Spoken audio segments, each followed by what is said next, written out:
তুমি তো অনেক ব্যস্ত, একটা সময় করে আমার বিয়েতে আসিও, পারলে আমাকে ক্ষমা করে দিও।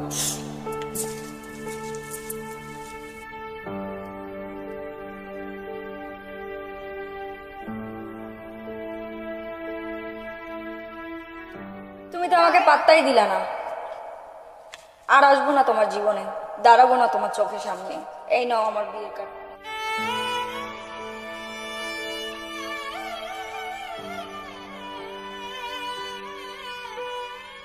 থাক, মুরাদের মা বেতন পাইলে ওষুধ আইনা দিব, করে কিছু করো না।